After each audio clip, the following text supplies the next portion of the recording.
마가복음 14장 1절에서 11절까지의 말씀은 예수님이 십자가에 못 박히기 3일 전 순환주간의 화요일에 있었던 일입니다. 그날은 흑암이 교체하는 시간이었습니다. 종교인이라는 탈을 쓰고 마귀의 하수인 노릇을 했던 대제사장들과 서기관들은 어떻게 하면 저 예수를 죽일고 방도를 찾고 있었던 날이 화요일이었습니다. 한편 전에 나병 환자였다가 주님의 은혜로 고침을 받은 시몬이라는 사람은 그 예수님을 초대해서 식사를 대접합니다. 베다니 촌에서 있었던 일이죠. 식사를 거의 마치고 있을 때 이웃에 살던 한 여인이 아주 비싼 향유 한 그릇을 가지고 와서 그걸 깨가지고 예수님의 머리에 부으니까 기름이 온몸으로 흘러내려 발까지 내려왔습니다. 온 집안의 향기가 가득했어요. 그 여인이 예수님께 향유 붓는 모습을 지켜보고 있던 여러 사람들 가운데 몇 사람은 화를 내요. 여인이 하는 일을 비웃었어요. 그리고 책망을 해요. 이유는 너무한다. 향유라고 하는 거 한두 방울만 떨어뜨려도 되는데 왜 그 많은 것을 다 쏟아부으느냐. 차라리 그 300데나리온에 해당되는 향유를 팔아서 가난한 사람을 도왔으면 참 좋을 뻔했는데 이렇게 불평을 하는 사람이 있습니다. 그런데 예수님은 반대로 왜 이 자를 괴롭히느냐. 그가 내게 참으로 좋은 일을 했다. 앞으로 천하의 복음을 전할 때 이 여인이 내게 했던 일도 기념해야 한다. 이렇게 말씀하셨어요. 같은 사건을 두고 부정적인 시각과 긍정적인 시각을 우리가 봅니다. 여기에서 중요한 것은 여인이 예수님을 섬겼다는 겁니다. 우리 인간이 남을 섬긴다는 것, 그건 주님의 마음입니다. 왕이시면서 종의 형체로 낮은 자리로 와서 다른 사람을 섬겼다. 중요한 겁니다. 예수를 믿는 사람들은 집으로 말하면 4개의 기둥이 있어야 하고 승용차로 말하면 4개의 바퀴가 있어야 됩니다. 기둥 없는 집은 무너진 것처럼 바퀴 없는 승용차는 전진할 수 없음과 같이 예수 믿는 사람에게는 4개의 승용차 바퀴 같은 게 뭐냐? 첫째는 하나님과의 약속된 시간에 나와서 예배드림, 예배가 1순위. 성경을 배우고 그 말씀으로 실천하는 배움, 훈련이 2번째. 3번째는 복음을 전하는 전도, 그리고 4번째가 남을 섬기는 봉사. 이건 예배, 교육, 전도, 봉사는 4개의 기둥 혹은 4개의 승용차 바퀴와 같습니다. 오늘 이 4가지가 없는 사람들은 절름발이 그리스도인, 병든 신앙인 이렇게 말할 수 있고 그런 사람에는 어떤 것도 기대할 수가 없습니다. 그런데 섬기는 것은 다 드러나 보이는 것입니다. 드러나 보이는 이 섬김 하나를 딱 보면 그분의 신앙, 인격, 사상, 성품을 다 볼 수 있습니다. 그것을 우리는 열매라 그럽니다. 열매는 보이는 것이지 보이지 않은 게 아니잖아요. 열매는 행실을 말하는 것이죠. 이렇게 남을 대접할 줄 알고 섬길 줄 아는 것은 신구약 성경에서 요구하는 핵심 가치입니다. 기도 응답의 첩경입니다. 우리 예수님이 섬길 때, 남을 대접할 때 기도 응답을 받을 수 있다는 말씀을 하셨고 이 섬김은 크리스찬의 최고의 가치라고 말씀하셨는데 확인해 봅니다. 마태복음 7장 11절 이하 같이요. 너희가 악한 자라도 좋은 것으로 자식에게 줄 줄 알거든 하물며 하늘에 계신 너희 아버지께서 구하는 자에게 좋은 것으로 주시지 않겠느냐. 기도 응답에 대한 약속. 그러므로 무엇이든지 남에게 대접을 받고자 하는 대로 너희도 남을 대접하라. 이것이 율법이요 선지자니라. 구약 성경 39권은 모두 다 율법서요 선지서입니다. 그러니까 성경 전체 얘기가 뭐냐? 남 섬기는 일이다, 이런 말씀을 하신 것이죠. 그러면 우리가 섬겨야 할 사람 많습니다. 부모도 섬겨야 하고 선배도 섬겨드려야 하고, 회사 가면 어른도 섬겨야 되고, 섬길 사람 많은데 섬김의 대상 중에 1순위는 누굴까 하는 겁니다. 첫 번째는 섬김의 우선순위는 예수님이어야 합니다. 이유는 예수님만이 우리의 구원자이기 때문입니다. 예수님만이 우리의 인생 문제의 결정가 되시기 때문입니다. 예수님의 채찍에 맞으심으로 우리는 병 고침을 받을 수 있는 길이 열렸습니다.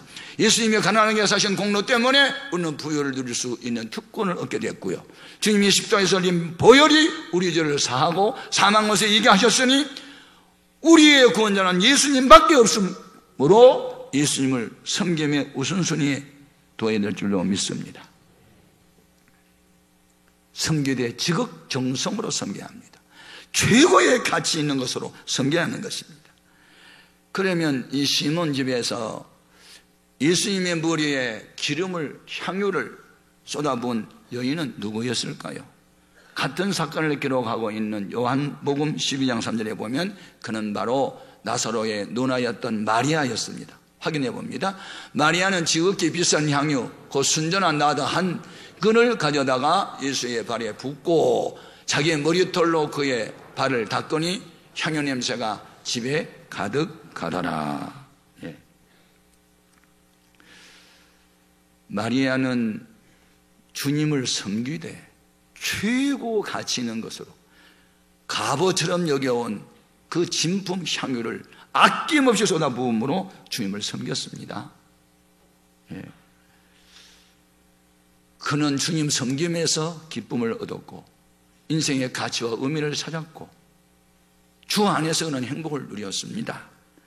여러분, 옛날 혈압 사람들은 너무 기쁘고 즐거웠던 일이 있을 때 카리스라고 했습니다. 카리스. 아, 너무 좋다. 너무너무 좋아. 카리스. 그걸 우리말로 번역하면 은혜라는 은혜. 은혜는 뭐냐? 좋은 겁니다. 기분이 좋고 마음이 좋고 편안하고 아름답고 멋있고 자유롭고 평화롭다. 그걸 카리스, 은혜. 어떤 사람에게 이렇게 기쁘고 즐겁고 좋은 일이 있을까? 예수님을 변함없이 사랑하는 사람에게 이 은혜가 있습니다. 에베소 6장 24절에 우리 주 예수 그리스도를 변함없이 사랑하는 모든 자에게 이 은혜가 있을지어다. 문제는 사랑을 어떻게 해야 하는가? 예수님을 어느 정도 사랑해야 할까? 우리가 믿는 예수님은 질투가 많으십니다. 예수님보다 더 누군가를 무엇인가를 더 사랑하면 주님은 시기나고 질투납니다. 이후 우리를 목숨 바쳐 사랑했기 때문에 우리도 주님을 사랑할 때 목숨을 바쳐 사랑하기를 원하십니다. 만일 우리 어머니나 아버지나 내 아들이나 딸을 예수님보다 더 사랑하면 주님은 그것을 못 견뎌 하십니다. 마태복음 10장 37절입니다. 같이요. 아버지나 어머니를 나보다 더 사랑하는 자는 내게 합당하지 아니하고 아들이나 딸을 나보다 더 사랑하는 자도 내게 합당치 아니하다. 왜 그랬을까요? 부모를 미워하란 말씀은 아니에요. 자녀를 사랑하고 부모를 공경해야 돼요. 그러나 그 아버지를 내게 주신 자가 누구냐? 하나님. 아들, 딸을 선물로 주신 자가 누구냐? 하나님. 그 하나님이 육신을 입고 이 땅에 오신 분이 예수님이니 예수님을 제1순위로 사랑하고 섬기라는 말입니다. 여러분, 오늘 우리는 모든 것의 근원이 되신 주님을 1순위로 사랑하고 1순위로 섬기고 그를 기쁘게 해야 될 줄로 믿습니다. 그러면 그 기쁨이 메아려쳐 돌아와서 나의 마음에 기쁨을 주고 평안을 주는 거예요. 두 번째, 우리는 주님을 섬기되 흔들림 없이 섬겨야 할 줄로 믿습니다. 우리가 교회 섬기고 남 섬기고 교회 충성 봉사하다 보면 우리를 그렇게 못하도록 흔들어대는 사람들이 있습니다. 충성하는 사람을 향해서 화를 내고 책망을 하고 지나치다. 그건 낭비고 허비야. 이렇게. 네. 자, 3절에서 5절. 이 여인을 흔들어대는 사람들 한번 어떤 사람들 볼까요? 예수께서 베다니 나병 환자 시몬의 집에서 식사하실 때에 한 여자가 매우 값진 향후 그 순전한 나드 한 옥합을 가지고 와서 그 옥합을 깨뜨려 예수의 머리에 부으니 어떤 사람들이 화를 내어 서로 말하되 어찌하여 이 향유를 허비하는가? 이 향유를 300데나리온 이상에 팔아 가난한 자들에게 줄 수 있었겠도다 하며 그 여인을 책망하는지라.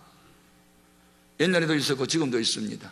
남달리 교회 충성봉사하면 뒤에서 격려하고 위로하고 축복을 하지 않고 오히려 비난하고 지나치다 그러고, 그래서 그 사람 마음을 상해서 나 교회 봉사 그만하고 싶어요. 그렇게 남의 마음에 낙심을 심어주는 사람이나 그 말 듣고 마음에 낙심이 돼서 안 하겠다는 사람이나 똑같아. 마리아는 옆에서 비난하고 욕해도 나는 가리라, 주의 길을 가리라. 그리고 변함없이 주를 섬겼으니 여러분을 흔들어대는 유혹자나 핍박자가 있어도 여러분이 가야 할 길을 그냥 가십시오. 그러면 예수님을 사랑하여 섬기는 여인을 흔들어댄 일에 앞장섰던 사람이 있었으니 그가 누굴까요? 가룟 유다요. 같은 내용을 기록하고 있는 요한복음 12장 3절 이하 같이 읽어봅니다. 마리아는 지극히 비싼 향유 곧 순전한 나드 한 근을 가져다가 예수의 발에 붓고 자기 머리털로 그의 발을 닦으니 향유 냄새가 집에 가득하더라. 제자 중 하나로서 예수를 잡아줄 가룟 유다가 말하되 이 향유를 어찌하여 300데나리온에 팔아 가난한 자들에게 주지 아니하였느냐 하니, 이렇게 말하면 가난한 자들을 생각함이 아니요 그는 도둑이라 돈꾀를 맞고 거기에 넣은 것을 훔쳐가미로라. 남을 비난하는 사람들 가운데 가룟 유다처럼 죄 짓는 사람 많습니다. 자기는 의롭고 남은 잘못했다고 비난하는 사람들 조심하십시오. 영안이 열리면 남의 죄는 보이지 않고 자기 죄만 보이는 줄로 믿습니다. 문제는 견해 찹니다. 주님의 눈에는 선하게 보였는데 왜 유다의 눈에는 악하게 보였을까요? 그런 이미 마귀에게 사로잡혔기 때문입니다. 주님은 이 여인을 칭찬합니다. 뭐라고 칭찬하는지 6절 이하로 확인해 보겠습니다. 예수께서 이르시되 가만둬라. 너희가 어찌하여 그를 괴롭게 하느냐? 그가 내게 좋은 일을 하였느니라. 가난한 자들은 항상 너희와 함께 있으니 아무 때라도 원하는 대로 도울 수 있거니와 나는 너희와 항상 함께 있지 아니하리라. 그는 힘을 다하여 내 몸에 향유를 부어 내 장례를 미리 준비하였느니라. 내가 진실로 너희에게 이르노니 온 천하에 어디서든지 복음이 전파되는 곳에는 이 자가 행한 일도 말하여 그를 기억하리라 하십니다. 아멘. 네. 사람의 눈이 모두 몇 개지요? 2개. 하나님의 눈은 모두 몇 개지요? 7개. 2개를 가지고 보는 눈은 편견, 한 면만 본다. 그게 편견이에요. 자기 견해. 여러분의 견해가 아무리 옳은 것 같아도 한 면만 보고 말할 수 있으니 편견을 가지고 말하는 것은 옳지 않고 우리는 다 보고 말하는 온전한 사람이 되어야 될 줄로 믿습니다. 우리가 믿는 예수님의 눈은 7개를 갖고 계시대요. 요한계시록 5장 6절 이하 같이 볼까요? 내가 또 보니 보좌와 네 생물과 장로들 사이에 한 어린 양이 서 있는데, 어린 양은 예수님이에요. 일찍이 죽임을 당한 것 같더라. 그에게 7뿔과 7눈이 있으니 이 눈들은 온 땅에 보내심을 받은 하나님의 7영이더라. 여러분, 눈이 7개니까 어딜 보겠어요? 전후. 우리는 뒤에는 안 보이잖아. 앞만 보지. 그 다음에 좌우. 그 다음에 상하. 그래 6군데 봤으니 한 군데 남았네. 속, 중심. 그러면 다 봤잖아. 우리가 믿는 하나님은 이렇게 7눈을 가지고 전체를 다 보는 통찰력, 전체를 보는 통찰력이 있지만 보통 사람들은 통찰력이 없고 편견, 그래서 자기 소견을 주장합니다. 신앙의 타락의 원인은 편견에 있고 자기 소견에 있습니다.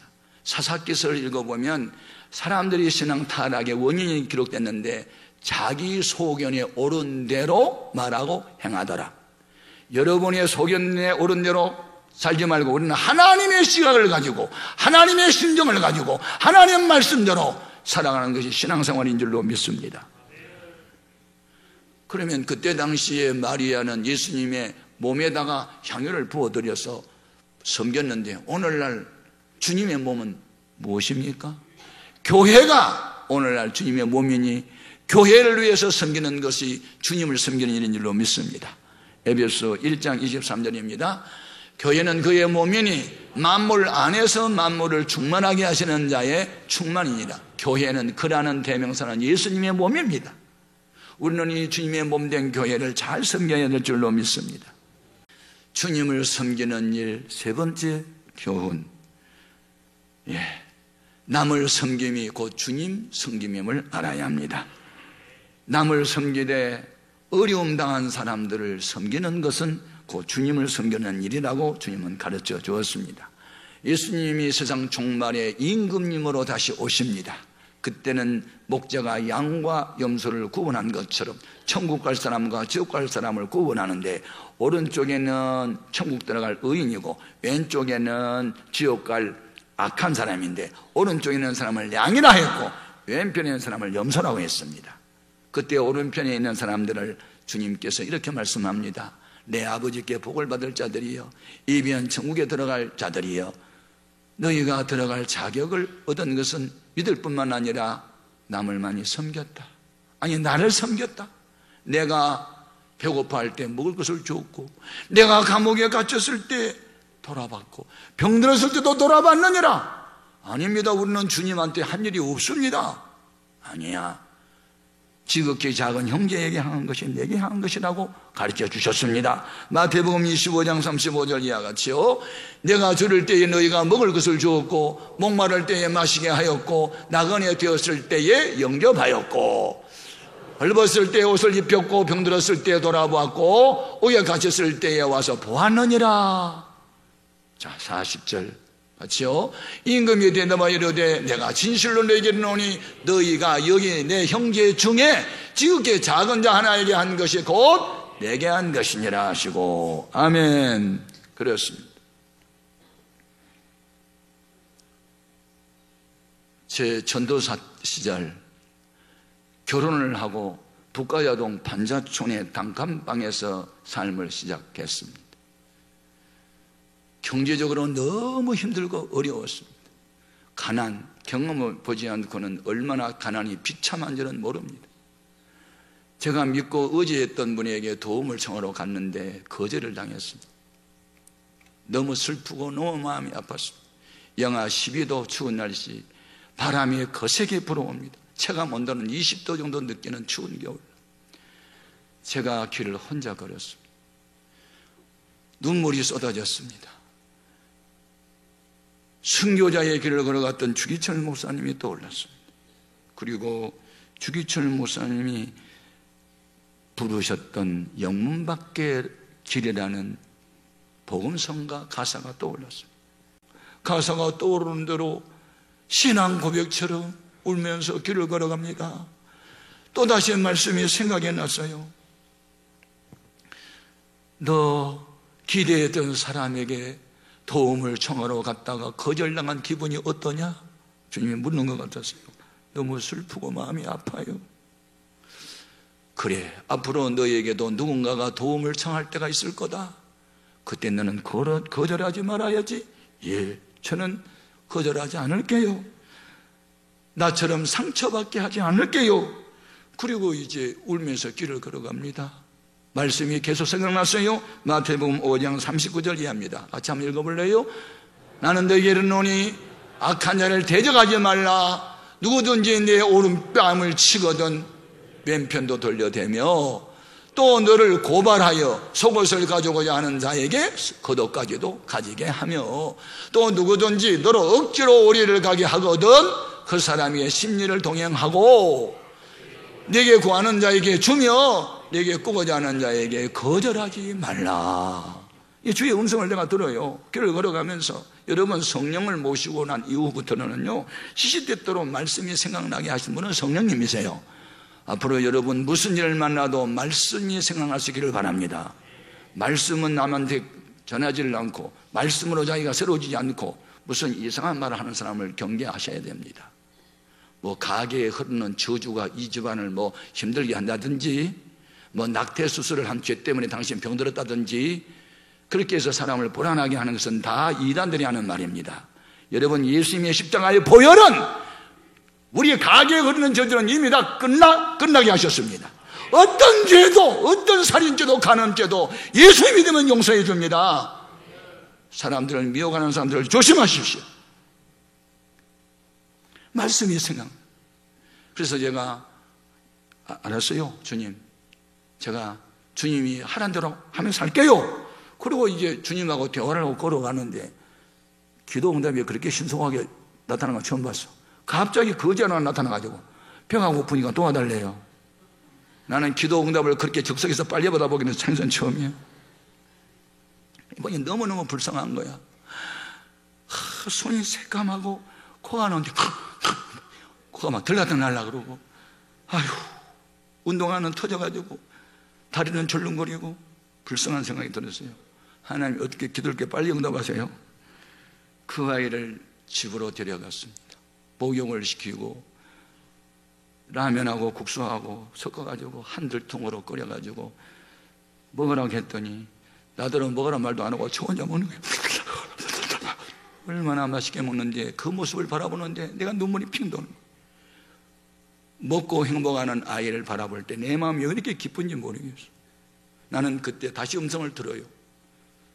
받고 기뻐한 것보다 주고 기뻐하는 것이 더 크지? 예, 그렇네요. 그래서 주는 것이 받는 것보다 복이 있다 하지 않았느냐? 예, 맞아요. 그런데 그런 일이 있고 난 뒤에 제가 천막을 치고 교회를 개척을 했어요. 그랬더니 또 오다가다 버스관에서 만난 한 자매가 집안 집값을 저 50달러 피해서 보내가지고 교회가 되게 한 거예요. 여러분, 우리가 눈물을 흘려서 씨를 뿌리고 나면 언젠가는 거두게 하세요. 주 안에서 절대로 되지 않아요. 그래서 힘들고 어려워도 남을 도울 때 돕고, 교회가 어려울 때 헌금하고 봉사하고 섬겨야 자손만대에 간증할 거리가 생기게 되는 거예요. 여러분, 우리는 이 주님을 섬겼던 마리아의 모습으로 돌아가야 돼요. 이 세상의 은과 금이 우리를 행복하게 해주지 않아요. 명예 권세가 우리를 행복하게 해주게 하는 게 아니에요. 주님의 은혜가, 하나님의 사랑이 우리를 행복하게 해주는 거예요. 주 안에만 행복이 있어요. 주 안에만 존귀함이 없어요. 주 안에만 능력이 있어요. 주 안에가 삶의 지혜가 있어요. 주님 떠나서 살 수 없어요. 그래서 난 주님이 좋아요.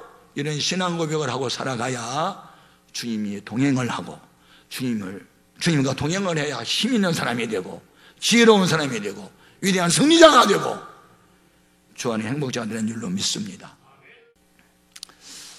저는 힘들고 어려운 60년대, 70년대 우리나라 국민 1인당 소득이 250달러도 안 될 때, 그런 때 고난의 때에 예수를 믿고 교회 가면 늘 순교 이야기만 듣고 신앙생활을 했어요. 예수를 믿는 것은 곧 죽음이다. 천국의 소망 두고 살아라. 그래서 늘 십자가 얘기를 많이 들었어요. 요즘에는 십자가 이야기하면 다 싫어해요. 그러나 십자가 없는 구원은 없어요.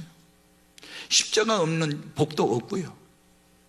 우리 모두는 이 세속에 물들어가는 교회, 이제 우리는 세속을 밀어붙여버리는 교회로 바꿔져야 돼요. 세속적인 물결이 교회에 들어오지 못하도록 우리는 막고 지켜야 돼요. 십자가를 등해주고 주님을 따라가야 돼요. 그러면 다 잃어버린 것 같은데 주님은 다 얻게도 하시고 영생도 얻게 하시니, 이 놀라운 비밀이 십자가 안에 감춰준 거예요. 십자가의 승리가 있기를 주님의 이름으로 축복합니다. 기도하십시다.